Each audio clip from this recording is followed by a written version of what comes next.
कुछ टाउट्स ने ये दावे करना शुरू कर दिए जब पता चला कि इमरान खान साहब की मुलाकात उनकी बहन के साथ हो जाएगी, और जब ये तय पा गया कि आज मुलाकात होगी, तो फिर जो सिस्टम है जो मुलाकात के लिए तय करता है पाकिस्तान की मिलिट्री इस्टेब्लिशमेंट ही करती है। आसिम मुनीर साहब की मर्जी के बगैर तो होता नहीं है।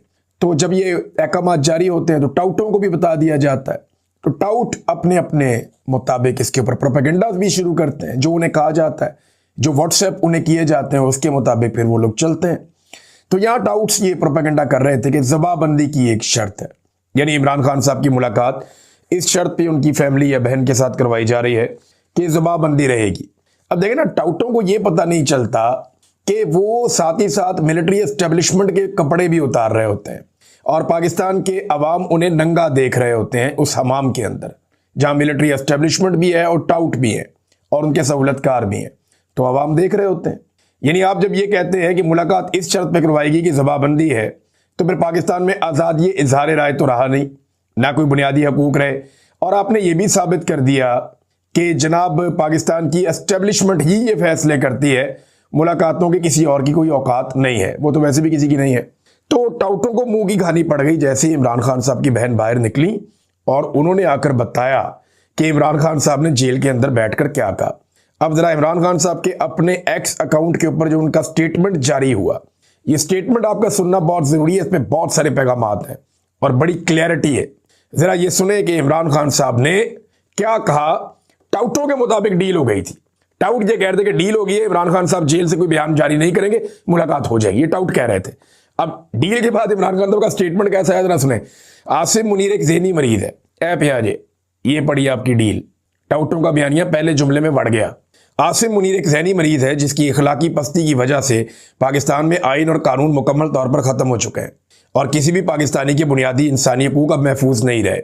मुझे और मेरी अहलिया को आसिम मुनीर के हुक्म पर झूठे मुकदमात में जेल में रखा गया और शदीद तरीन ज़हनी टॉर्चर किया जा रहा है।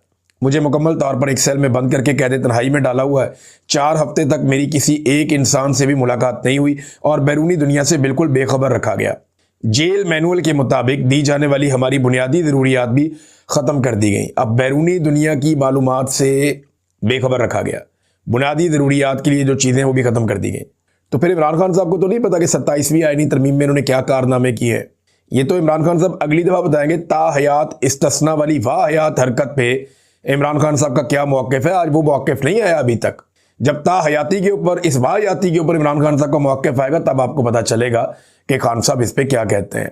जब ये पता चलेगा कि आईनी अदालत किस तरीके से बनाई गई है और किस किस्म की कार्रवाइयाँ डाली गई हैं, तो तब एक और मौक़िफ़ आएगा। हाई कोर्ट के अहकामात के बावजूद पहले मेरी सियासी साथियों से मुलाकात पर पाबंदी लगाई गई और अब वकला और अहले खाना से मुलाकातें भी बंद कर दी गई। इंसानी हकूक़ का कोई भी चार्टर उठाकर देख लें, ज़हनी तशद्दुद भी टॉर्चर ही कहलाता है और जिस्मानी तशद्दुद से भी ज़्यादा संगीन अमल समझा जाता है। मेरी हमशीरा नौरीन नियाज़ी को सड़क पर घसीटा गया सिर्फ इसलिए कि वो मुझसे मुलाकात का जायज़ हक मांग रही थी। ये सिर्फ आसिम मुनीर जैसा शख्स ही कर सकता है।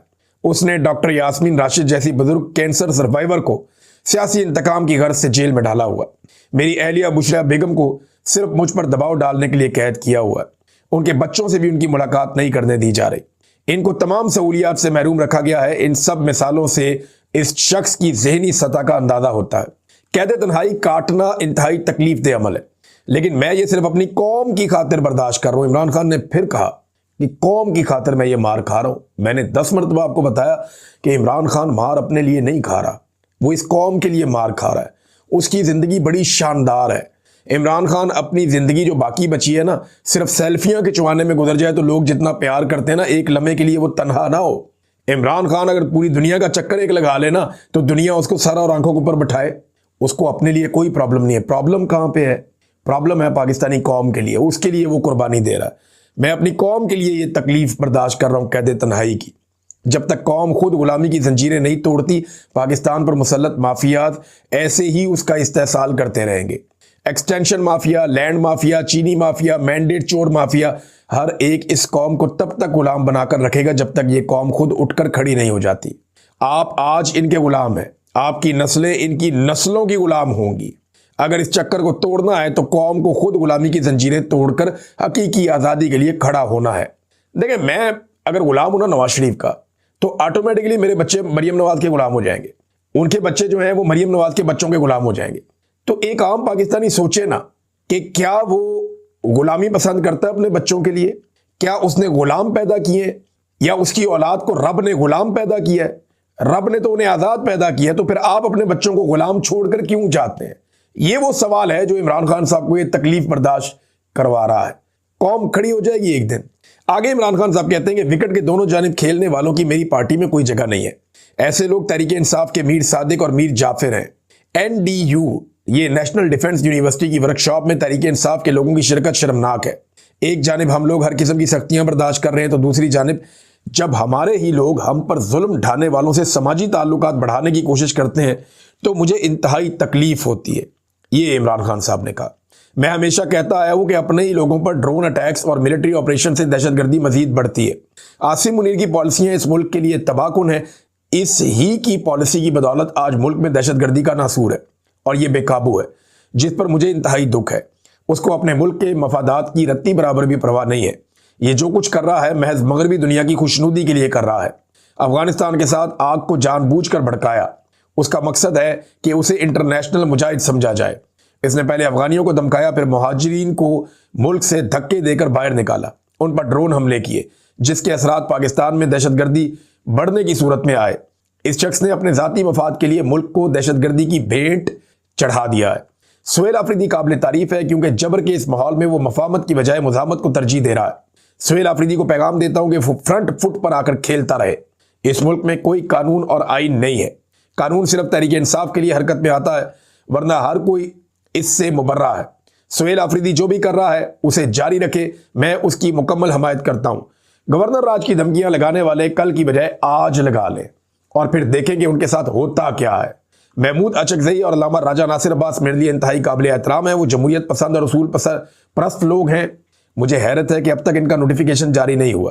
तहरीक इंसाफ की पार्लिमानी जमात को हदायत करता हूं कि स्पीकर और चेयरमैन सेनेट के सामने इस मामले पर एहतजाज करें, ताकि उनका अपोजिशन लीडर का नोटिफिकेशन जारी किया जाए। इसके अलावा मौजूदा निज़ाम मुखालिफ किसी भी किस्म की तहरीक के लिए जो भी कॉल तहरीक तहफ़्फ़ुज़ आईन पाकिस्तान की जानिब से दी जाए, तमाम तहरीक इंसाफ उस पर अमल करे। अडियाला जेल में इमरान खान साहब का ये स्टेटमेंट। दूसरा हिस्सा जो है वो एडमिनिस्ट्रेटिव है, लेकिन इसमें जो NDU के हवाले से बात की, इसमें आदिल बज़ई ने एक स्टेटमेंट दिया। उसने कहा, मैं इमरान खान साहब का सिपाही हूं और इमरान खान ही का वफादार हूं। हमें इमरान खान साहब ने ही पार्टी और पार्लिमानी डिसिप्लिन का पाबंद बनाया। NDU में हम खुद नहीं गए, हमें पार्लिमानी पार्टी ने हमारे नाम दिए और वहां भिजवाया। हम उनकी हदायत पर गए थे और इससे पहले भी लोग जाते रहे हैं। अगर पार्टी ये पॉलिसी बना लेती और वादे कर देती तो हम कभी भी ना जाते और हम ये गुस्ताखी ना करते। हमारी रसाई इमरान खान साहब तक नहीं है, हमारा मौक़िफ़ वहां तक नहीं पहुंच पा रहा। ये उन्होंने कहा जी कि हम कभी भी ना जाते, आसिम मुनीर साहब से मुलाकात ना करते। ये तो हमें पता ही नहीं था, हमें तो पार्टी ने कहा था। ये आदिल बज़ई साहब ने कहा, बाकी लोग भी ऐसी ही बात करेंगे। लेकिन देखें ना, जब इमरान खान साहब की आसिम मुनीर साहब से लड़ाई हो रही है और वो बार बार ये कह रहे हैं कि मुझे और मेरी बीवी को आसिम मुनीर ही मार रहा है, हमारी पार्टी को आसिम मुनीर ने ही मारा है, आसिम मुनीर ने ही हमारे साथ ज्यादती की है, तो फिर आसिम मुनीर के साथ जब आप अटेंड करेंगे कोई भी इवेंट्स या उनके साथ सोशलाइज होंगे तो इमरान खान साहब के कॉज को फिर नुकसान होगा। या तो इमरान खान साहब ने डील करनी हो ना, तो आप रास्ता बनाएं, मुलाकातें करके बातचीत करें कि सर आए, आप बैठे कोई रास्ता निकालें, सर छोड़ दें इमरान को। तरला मिन्नत आपने करना हो। आपको याद है जब नून लीग का बुरा वक्त चल रहा था तो जनरल बाजवा ने इसी किस्म की एक मीटिंग के अंदर जब बुलाया तो ख्वाजा आसिफ पानी की बोतल लेकर वहां खड़े हो गए जनरल बाजवा के रास्ते में, और PMLN के लोगों ने जनरल बाजवा को घेर लिया था और मिन्नतें तरले कर करके जनरल बाजवा का दिल नरम करने की कोशिश करते रहे। तो अगर यही काम PTI ने करना है तो फिर इमरान खान को जेल काटने की क्या जरूरत है और इतनी तकलीफ बर्दाश्त करने की क्या जरूरत है। दूसरी जो चीजें इमरान खान साहब ने कही कि पॉलिटिकल कमेटी खत्म कर रहा हूं। सलमान अकरम राजा के पास इख्तियार है कि वो एक नई मुख्तसर कमेटी बनाए जो सियासी हिकमत अमली वज़ा करे और उस पर अमल दरामद करवाए। शाहिद खट्टक को कौमी असम्बली में तहरीक इंसाफ का पार्लिमानी लीडर नामजद करता हूं। पाकिस्तान बार के इंतखाबात में तहरीक इंसाफ मुत्तहद होकर उम्मीदवारों की भरपूर हमायत करे जिन्हें सलमान अकरम राजा और हामिद खान नामजद करेंगे। खैबर पख्तूनख्वा के जो वकला के मामलात हैं वो सारे सुहेल आफरीदी साहब उसका खुद जायजा लें और बेहतरी के लिए ज़रूरी फैसले करें। फिर किसानों के बारे में उन्होंने कहा कि मईशत की रीढ़ की हड्डी है ज़राअत, इसका मौजूदा जो सूरत हाल है परेशान कुन है। किसानों के हकूक़ पर जिस तरह डाका डाला जा रहा है इस पर मुझे बहुत अफसोस है। ये जनाब इमरान खान साहब के स्टेटमेंट के दोनों हिस्से हैं। तो टाउटों को मुंह की खानी पड़ी एक बार फिर, क्योंकि इमरान खान साहब ने कोई डील नहीं की थी मुलाकात के लिए। ये लोग कहानियां सुना रहे थे कि जनाब डील हो गई मुलाकात के लिए और कोई बयान बाहर नहीं आएगा। तो जनाब बयान तो आ गया बाहर और वो सबने सुन भी लिया। दीगर कुछ और लोग भी हैं, इनके नाम भी आ गए हैं जो लोग गए थे एनडीयू में, और अभी इनकी सफाइयाँ भी आ जाएंगी कुछ देर में। लेकिन जो लोग गए वहाँ पे उसमें मिशाल यूसुफजई हैं, सेनेटर सुरैया बीबी हैं, शाइस्ता खोसा हैं, नादिया खरल हैं, आदिल बजई हैं, शाह अहद खटक हैं, आसिफ महमूद हैं, शेर अली अफरीदी हैं, उमैर न्याजी हैं, सनाउल्ला मस्ती खेल हैं। ये वो लोग हैं जिन्होंने शिरकत वगैरह की थी। और यानी अब इनकी भी स्टेटमेंट आ जाएगी, पता चल जाएगा कि इन्होंने क्यों शिरकत की। वजह तो वही समझ आ रही है जो आदिल बजई ने कही। लेकिन ये दोनों चीज़ें एक साथ आप करते हैं ना तो कन्फ्यूजन पैदा तो होती है, और लोगों को बहुत तकलीफ भी हुई थी इस सारे मामले में। नादरीन, एक और खबर है कि नवाज शरीफ साहब ने नया बयानिया चला दिया। बयानिया वो ये चलवा रहे हैं अपने करीबी सहाफ़ियों और दोस्तों के जरिए से कि नवाज शरीफ तो चाहता है कि इमरान खान बाहर आ जाए जेल से। यानी पूरी की पूरी नून लीग दिन रात इमरान खान को गाली देती है, बदतमीजी करती है। पूरी की पूरी नून लीग रोज़ाना की बुनियाद के ऊपर इमरान खान साहब के खिलाफ मुकदमा पेश करती है। नून लीग रोज़ाना की बुनियाद के ऊपर इमरान खान साहब को सख्त से सख्त सजा देने और कभी भी जेल से बाहर ना निकालने का इंदिया देती है। जबकि नवाज शरीफ साहब अपने दरबारियों के जरिए से ये खबर बाहर निकलवा रहे हैं कि जनाब मैं तो चाहता हूं कि इमरान खान आज़ाद हो जाए। ये लोग रोटी को चोची कहते हैं मियाँ साहब, लोग पागल हैं। अब आपने एक गलती कर दी, अच्छे खासे आप जूते पॉलिश कर रहे थे, आपने उड़ते हुए तीर के सामने आना पसंद फरमा लिया, तो अब आप जाने और तीर जाने। इमरान खान को आप बीच में क्यों लाते हैं? थोड़े दिन पहले तो मियाँ साहब आप कह रहे थे मकाफाते अमल है, इमरान खान को लाने वालों का नहीं जनाब सबका कसूर है, वो जो लेकर आए उनको भी टांग दो। थोड़े दिन पहले तो आप बड़े इनकलाबी बने हुए थे, अब आप कहते हैं जनाब इमरान खान को आप बाहर निकालना चाहते हैं। मियाँ साहब खबर वही है जो आपके अंदरूनी सोर्सेज बताते हैं। आपके बहुत करीबी लोगों से हमें पता चला है कि आपकी ख्वाहिश एक ही है कि किसी तरह पाकिस्तान की मिलिट्री एस्टेब्लिशमेंट या आसिम मुनीर साहब आपको इमरान खान साहब से मुस्तकिल छुटकारा दिलवाएं। ख्वाहिश आपकी यही है। मियाँ साहब इमरान खान तो दूर की बात है, यास्मीन राशिद को आपने आज तक बाहर नहीं आने दिया। जब यास्मीन राशिद साहब को गिरफ्तार किया गया था तो चंद महीने के बाद उनको रिहाई मिल गई थी, लेकिन मियाँ साहब की ख्वाहिश के ऊपर यास्मीन राशिद साहबा को दोबारा गिरफ्तार किया गया क्योंकि वो हल्के में जाती और अपनी कंपेन खड़ी करती और नवाज शरीफ के लिए मुश्किल होता, वो नवाज शरीफ वहां से इलेक्शन लड़ता है। तो नवाज शरीफ साहब ने तो एक कैंसर ज़दा खातून को आज तक बाहर नहीं आने दिया कि वो बाहर आएगी और मेरे से मेरी जाली फार्म 47 के ऊपर जीती हुई सीट वापस छीन लेगी। तो इमरान खान तो बहुत दूर की बात है, आपने तो कैंसर की पेशेंट एक खातून जो 70 साल से जायद उनकी उम्र है, मियाँ साहब आपने तो उन्हें माफ नहीं किया।